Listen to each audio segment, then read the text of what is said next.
ವಿಶೇಷ ಸರ್ ಮತ್ತೆ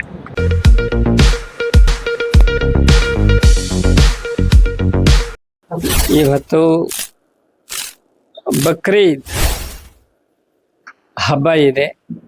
ಇದು ಇಸ್ಲಾಂ ಧರ್ಮದ ಎಲ್ಲರಿಗೂ ಕೂಡ ಅತ್ಯಂತ ಪವಿತ್ರವಾದಂತಹ ಒಂದು ದಿವಸ, ಪವಿತ್ರವಾದ ಹಬ್ಬ. ಈ ಬಕ್ರೀದ್ ಹಬ್ಬದಲ್ಲಿ ಮತ್ತು ರಂಜಾನ್ ಹಬ್ಬದಲ್ಲಿ ಎಲ್ಲ ಇಸ್ಲಾಂ ಬಂಧುಗಳು ನಮ್ಮ ಶ್ರೀಮಠಕ್ಕೆ ಭೇಟಿ ನೀಡುವುದು, ನಾವು ಪ್ರತಿಯಾಗಿ ಬಂದಿದ್ದಂಥ ಎಲ್ಲ ಮುಸ್ಲಿಂ ಬಂಧುಗಳಿಗೆ ನಾವು ಗೌರವವನ್ನು ಸಲ್ಲಿಸಿ ಅವರಿಗೆ ಈ ಪವಿತ್ರವಾದ ಹಬ್ಬದ ಶುಭಾಶಯಗಳನ್ನು ನಮ್ಮ ಶ್ರೀ ಮೂರ್ಸಾವರ ಮಠದ ವತಿಯಿಂದ ಹೇಳ್ತಕ್ಕಂಥ ಒಂದು ಪರಂಪರೆ ಇವತ್ತಿಂದಲ್ಲ, ನೂರಾರು ವರ್ಷಗಳಿಂದ ನಡ್ಕೊಂಡು ಬಂದಿದೆ.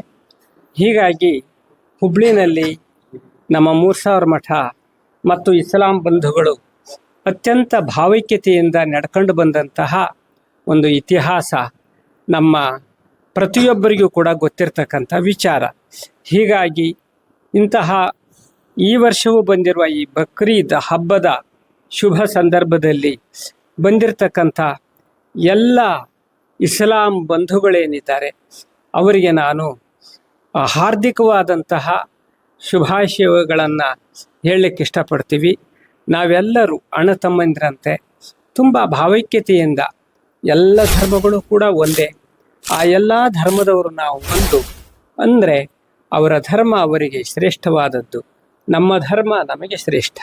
ಆದರೆ ಧರ್ಮಗಳ ಮಧ್ಯದಲ್ಲಿ ಯಾವುದೇ ರೀತಿಯಾದಂತಹ ದ್ವೇಷ ಭಾವನೆ ಬೆಳಿಬಾರ್ದು. ನಾವೆಲ್ಲರೂ ಕೂಡ, ಎಲ್ಲ ಧರ್ಮಗಳು ಹೇಳೋದು ನಾವೆಲ್ಲ ಮನುಷ್ಯರು, ನಾವೆಲ್ಲ ತುಂಬ ಪ್ರೀತಿ ವಿಶ್ವಾಸದಿಂದ ನಡ್ಕೋಬೇಕು ಅಂತ ಹೇಳ್ತವೆ. ಹಾಗಾಗಿ ಖುರಾನ್ ಕೂಡ ನಾವೆಲ್ಲರೂ ಒಂದು ತುಂಬ ಚೆನ್ನಾಗಿ ಸೌಹಾರ್ದತೆಯಿಂದ ಅಕ್ಕಪಕ್ಕದಲ್ಲಿದ್ದವರೆಲ್ಲರನ್ನೂ ಕೂಡ ಅಣ್ಣ ತಮ್ಮಂದಿರಂತೆ ನೋಡ್ಕೊಂಡು ಹೋಗಬೇಕು, ನಾವು ನಡ್ಕೋಬೇಕು ಅನ್ನೋದನ್ನು ಹೇಳ್ತದೆ. ಅದಕ್ಕಾಗಿ ಇಂತಹ ಪವಿತ್ರವಾದ ಬಕ್ರೀದ್ ಹಬ್ಬದ ಸಮಯದಲ್ಲಿ ಎಲ್ಲ ಇಡೀ ನಾಡಿನ ಜನತೆಗೆ ನಾನು ಶುಭಾಶಯಗಳನ್ನು ಹೇಳ್ತೀನಿ.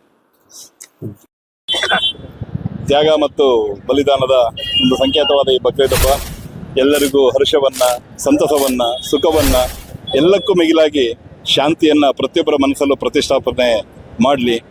ಈ ಜಗತ್ತಲ್ಲಿ ಪ್ರತಿಯೊಬ್ಬರು ಶಾಂತಿ ಸಮೃದ್ಧಿಯಿಂದ ಬದುಕಲಿ.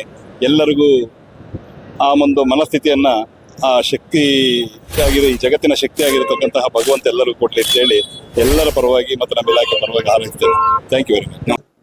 ಇಂದು ಬಕ್ರೀದ್ ಹಬ್ಬದ ಅಂಗವಾಗಿ ಇಸ್ಲಾಮಿನ ಧರ್ಮದ ಎಲ್ಲ ಹಿರಿಯರು, ಅಂಜುಮನ್ ಇಸ್ಲಾಂ ಅಧ್ಯಕ್ಷರಾದಂಥ ಸನ್ಮಾನ್ಯ ಸಿಂಧಿ ಸಾಹೇಬರು, ಮಾಜಿ ಅಧ್ಯಕ್ಷ ಅಂತ ಯೂಸುಫ್ ಸನೂರ್ ಅವರು, ಎಲ್ಲ ಹಿರಿಯರು, ಸಿರಾಜ್ ಕುರ್ಚಿವಾಳಿಯವರು, ಇವೆಲ್ಲ ಚುನಾಯಿತ ಪ್ರತಿನಿಧಿರ್ಬೋದು, ಅಂಜುಮನ್ ಸಂಸ್ಥೆಯ ಪದಾಧಿಕಾರಿಗಳಿರ್ಬೋದು, ಹಾಗೂ ಸಮಾಜದ ಎಲ್ಲ ಹಿರಿಯರು, ಯುವಕ ಮಿತ್ರರು ಎಲ್ಲರೂ ಇವತ್ತ ಪವಿತ್ರವಾದಂಥ ಮೂರ್ಸ ಮಠಕ್ಕೆ ಬಂದು ಪೂಜ್ಯರಿಗೆ ಸನ್ಮಾನಿಸಿ ಅವರಿಂದ ಗೌರವಕ್ಕೆ ಪಾತ್ರರಾಗಿ ಅವರಿಂದ ಪ್ರಸಾದ ತಗೊಂಡು ಹಿಂದೂ ಮುಸ್ಲಿಂ ಬಾಂಧವರು ಪವಿತ್ರವಾದಂಥ ಬಕ್ರೀದ್ ಹಬ್ಬದಂದು ನಾವೆಲ್ಲರೂ ಒಂದು ಏನು ಬಕ್ರೀದ್ ಹಬ್ಬದ ತ್ಯಾಗ ಬಲಿದಾನದ ಏನು ಸಂದೇಶ ಇದೆ, ಅದೇ ರೀತಿಯಿಂದ ನಾವು ಕೂಡ ಹುಬ್ಬಳ್ಳಿಯಲ್ಲಿ ಮೂರ್ಸ ಮಠದಲ್ಲಿ ನಾವು ಹಿಂದೂ ಮುಸ್ಲಿಂ ಬಾಂಧವರು ಪರಸ್ಪರ ಪ್ರೀತಿಯನ್ನ, ಹಬ್ಬದ ಶುಭಾಶಯ ವಿನಿಮಯ ಮಾಡ್ಕೋ ಜೊತೆಗೆ ಪೂಜ್ಯರಿಂದ ಆಶೀರ್ವಾದ ಪಡ್ಕೊಂಡು ಅವ್ರಿಗೂ ಅವ್ರ ಜೊತೆಗೆ ಹಾಗೂ ಹಿಂದೂ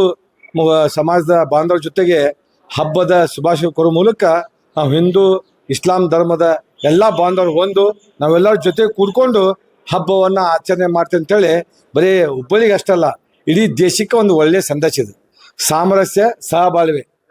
ರಂಜಾನ್ ಹಬ್ಬ ಇರ್ಬೋದು, ಬಕ್ರೀದ್ ಹಬ್ಬ ಇರ್ಬೋದು, ವರ್ಷಕ್ಕೆ 2 ಸಲ ಕೂಡ ಇಸ್ಲಾಂ ಧರ್ಮದ ಎಲ್ಲ ಹಿರಿಯರು ಮಠಕ್ಕೆ ಬಂದು ಭಾಳ ಪ್ರೀತಿಯಿಂದ, ಗೌರವದಿಂದ ಪೂಜ್ಯರನ್ನ ಕಂಡು ಹಿಂದೂ ಬಾಂಧವರ ಜೊತೆಗೆ ಮುಸ್ಲಿಂ ಬಾಂಧವರು ಎಲ್ಲ ಕೂಡಿ ಹಬ್ಬವನ್ನು ಆಚರಣೆ ಮಾಡ್ತೀವಿ. ಇದು ಏನು ತೋರಿಸುತ್ತಪ್ಪ ಅಂದ್ರೆ ನಾವು ಹಿಂದೂ ಮುಸ್ಲಿಂ ಬಾಂಧವರು ನಾವೆಲ್ಲರೂ ಒಂದಂತೇಳಿ ತಲಾಂತರದಿಂದ ಬಂದಂಥ ಪರಂಪರೆ ಇದು. ನಾವೆಲ್ಲರೂ ಒಂದು, ನಮ್ಮದು ಯಾವುದೇ ಕಾರಣಕ್ಕೆ ಯಾವುದೇ ದುಷ್ಟ ಶಕ್ತಿ ಬೇರೆ ಮಾಡೋಕ್ಕೆ ಸಾಧ್ಯ ಇಲ್ಲ ಅಂತೇಳಿ ಇದು ಒಂದು ಒಳ್ಳೆಯ ಸಂದೇಶ. ಮೂರ್ಸ ಮಠದಲ್ಲಿ ಈ ಹಿಂದೂ ಮುಸ್ಲಿಂ ಧರ್ಮ ಎಲ್ಲರೂ ಕೂಡಿ ಏನು ಆಚರಣೆ ಮಾಡ್ತಾರೆ, ಇಡೀ ರಾಜ್ಯಕ್ಕೆ, ಇಡೀ ದೇಶಕ್ಕೆ ಒಂದು ಒಳ್ಳೆಯ ಸಂದೇಶ. ಅದೇ ರೀತಿ ಬಕ್ರೀದ್ ಹಬ್ಬದ ಏನು ತ್ಯಾಗ ಬಲಿದಾನ ಏನು ಸಂದೇಶ ಇದೆ, ನಾವು ನಮ್ಮ ಅಸೂಯೆ ದ್ವೇಷವನ್ನು ತ್ಯಾಗ ಮಾಡೋ ಮೂಲಕ ಪ್ರೀತಿ, ಪರಸ್ಪರ ಸಹಬಾಳ್ವೆ, ಸಾಮರಸ್ಯ, ನಾವೆಲ್ಲರೂ ಒಂದು, ಎಲ್ಲರೂ ಅಂತಂಬರು, ಹಮ್ ಸಬ್ ಬಾಯ್ ಬಾಯ್ ಅಂತೇಳಿ ಹಿಂದೂ ಮುಸ್ಲಿಂ ಬಾಂಧವರು ಇಡೀ ರಾಜ್ಯದಲ್ಲೇ ವಿಶ್ವದಲ್ಲಿ ಪ್ರೀತಿಯಿಂದ ಬಾಳೋಣ ಅಂತೇಳಿ ನಾ ಎಲ್ಲರಿಗೂ ಶುಭ ಕೋರುತ್ತೇನೆ. ಧನ್ಯವಾದಗಳು. ಸದಾ